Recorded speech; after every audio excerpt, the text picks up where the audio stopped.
گەنجان لە هەر وڵاتێک چینی زیندوی کۆمەڵ و کاریگەری ڕاستەوخۆیان لەسەر پرسە نیشتیمانی و کۆمەڵایەتیەکان هەیە.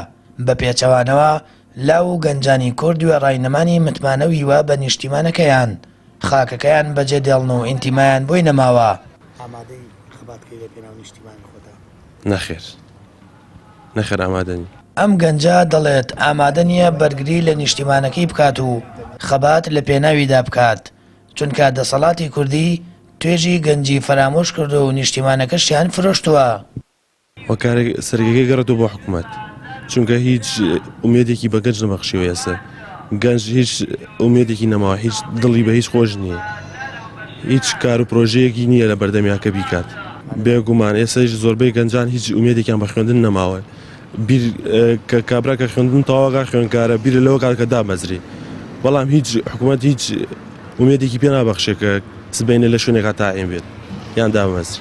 بێهیوابوونی گەنجان و لاوان و نەمانی خۆشویستنی خاک وای کردووە ماوەی چەند ساڵێکە هەزاران گەنج بە ناچاری کۆچ بکەن و وەرێم و نیشتیمانەکان جێبێڵن.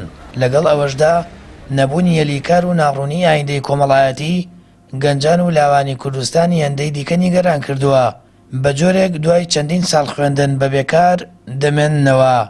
لە ئێستا ئێمە سەرکردەکانمان خۆیان خاکەکە ئەفرۆشن، ئیتر گەنج چۆن خۆی بەختەکە لە پێناو نیشتیمان بۆ حکوومەت و دەسەڵاتی ئەگەڕێنینەوە، چونکە حکوومەت ئینتیمایەکی وای بۆ گەنجان دروست نەکردووە هەتا بتوانن کە بمێنەوە لە وڵاتەیە بزانن کە بژێویان باش ئەبێ. چەندها خلیجمان هەیە دانەمەزراون، لەبەر ئەوە ئەمانیش ناچارن کە ئێرە جێبێڵن و ڕوو لە دەرەوە بکەن بۆ بژێوی ژیانی خۆیان.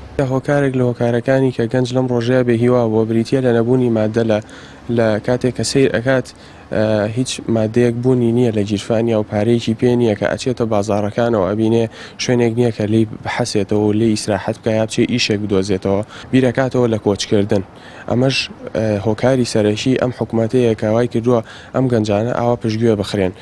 لە هەر کۆمەڵ و وڵاتێک بزوێنەری گۆڕانکاریەکان و پێشکەوتنەکان گەنجانن، بەڵام خراپی باری بژێ و سەرەڵدانی قەیرانە یەک لە دوای یەکە ئابووری و سیاسیەکان لاوان و گەنجانی بێیوە و بێئینتیما کردووە. ئەوان حکوومەت و دەسەڵات بە هۆکاری سەرەکی ئەو گرفتانە دەزانن کە گەنج و لاوی کورد لە ئەمڕۆدا پێوەیان گیرۆدەیە. سامان فەتاح، کەناڵی ئاسمانی پەیام، هەڵەبجە.